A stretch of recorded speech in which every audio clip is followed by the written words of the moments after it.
Mr. President, January 3, 2026 marks a date of profound historical significance, not only for Venezuela, but for the international system as a whole.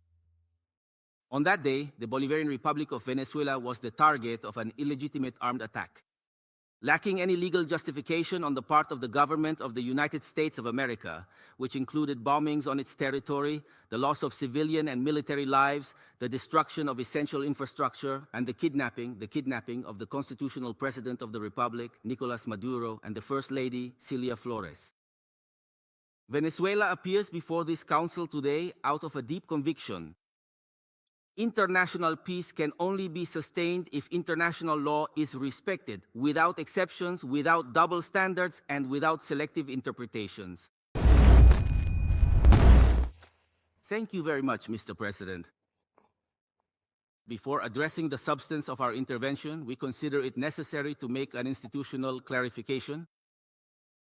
We are concerned to see an attempt to present before this Security Council, as an alleged representative of civil society, a person whose public record has been marked by sustained funding from foreign governments and transnational corporations. The evidence is there for anyone who wants to see it, and has been for years, as well as for their participation in processes of political destabilization and the promotion of institutional breakdowns in their own country. The instrumental use of such figures to legitimize confrontational narratives, justify the use of force, or downplay violations of international law does not contribute to the purposes of this Council, nor to the strengthening of multilateralism. On the contrary, it undermines the credibility of the debates and distorts the nature of this body, which is tasked with preserving international peace and security. Now then, let me get to the point. Mr. President, January 3, 2026 marks a date of profound historical significance, not only for Venezuela, but for the international system as a whole. On that day, the Bolivarian Republic of Venezuela was the target of an illegitimate armed attack. Lacking any legal justification on the part of the government of the United States of America, which included bombings on its territory, the loss of civilian and military lives, the destruction of essential infrastructure, and the kidnapping of the constitutional president of the Republic, Nicolás Maduro, and the First Lady, Cilia Flores. Venezuela appears before this Council today out of a deep conviction. International peace can only be sustained if international law is respected, without exceptions, without double standards, and without selective interpretations. The events that occurred on January 3rd constitute a flagrant violation of the Charter of the United Nations, committed by the United States government.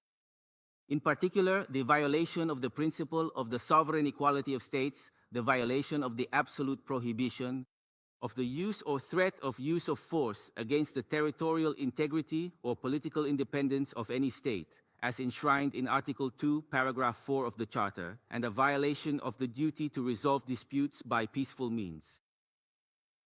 Likewise, these acts seriously violate the Geneva Conventions and their protocols, as indiscriminate attacks were carried out against the civilian population and civilian objects. International human rights law has also been violated, particularly the right to life, personal integrity, and security.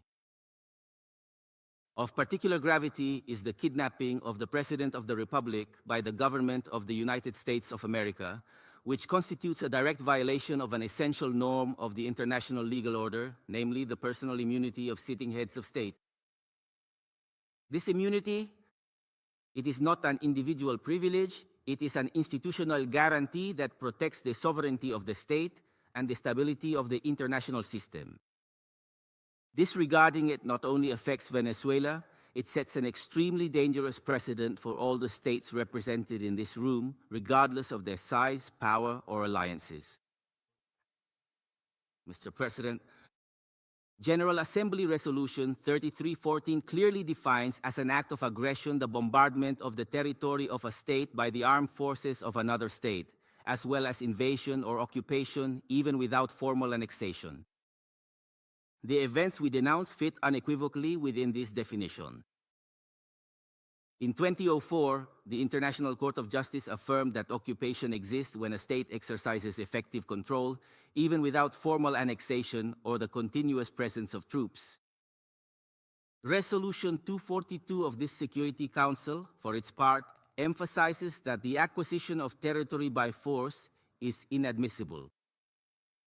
General Assembly Resolution 2625 establishes that the territory of a state shall not be subject to military occupation resulting from the use of force in contravention of the Charter. Allowing such acts to go without an effective response amounts to normalizing the replacement of law with force and to eroding the very foundations of the collective security system. Today, it is not only Venezuela's sovereignty that is at stake. What is at stake is the credibility of international law, the authority of this organization, and the validity of the principle that no state can appoint itself as judge, party, and executor of the world order. Mr. President, we cannot ignore a central element of this U.S. aggression. Venezuela is a victim of these attacks because of its natural resources. Oil, energy, strategic resources, and the geopolitical position of our country have historically been factors of greed and external pressure. When force is used to control resources, impose governments, or redesign states, we are faced with a logic that recalls the worst practices of colonialism and neocolonialism. Accepting this logic means opening the door to a profoundly unstable world where countries with greater military capabilities can decide by force the political and economic fate of other states. That scenario, it does not only threaten Venezuela, it threatens peace and international security as a whole. If the kidnapping of a head of state, the bombing of a sovereign country, and the open threat of new armed actions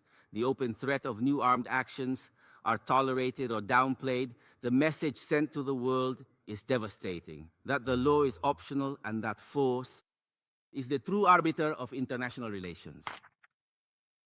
Venezuela firmly believes in diplomacy, in dialogue, and in the peaceful coexistence of nations. This has always been our historical position, and it remains so today, even in the face of an aggression of this magnitude. It was precisely this commitment to peace that was violated on January 3rd. For this reason, Venezuela urges this Security Council to fully assume its responsibility and to act in accordance with the mandate conferred upon it by the Charter of the United Nations. In this regard, we request, first, that the government of the United States of America be required to fully respect the immunities of President Nicolás Maduro and First Lady Cilia Flores, as well as their immediate release and safe return to Venezuela. Second, that the use of force against the Bolivarian Republic of Venezuela be clearly and unequivocally condemned. Third, that the principle of non-acquisition of territory or resources by force be reaffirmed. And fourth, that measures be adopted aimed at de-escalation, the protection of the civilian population, and the restoration of international law. Mr. President, despite the gravity of the events, Venezuela wishes to inform this Council and the international community that its institutions are functioning normally, that constitutional order has been preserved, and that the state exercises effective control over its entire territory. In accordance with our Constitution, the Executive Vice President, Delcy Rodriguez, is at this moment being sworn in as Acting President of the Republic, ensuring institutional continuity, stability, and internal peace. To the Venezuelan people, we wish to convey a message of calm, confidence, and hope. Venezuela is a nation that believes in peace, in work, and in dignity. Our commitment is to diplomacy, to the law, and our commitment is also firm and unbreakable. We defend our sovereignty without abandoning our values. We choose dialogue without accepting impositions. We believe in a future of coexistence, development, and respect among nations. We trust that this Security Council will rise to the occasion and choose the path of legality, collective responsibility, and peace. Thank you very much, Mr. President.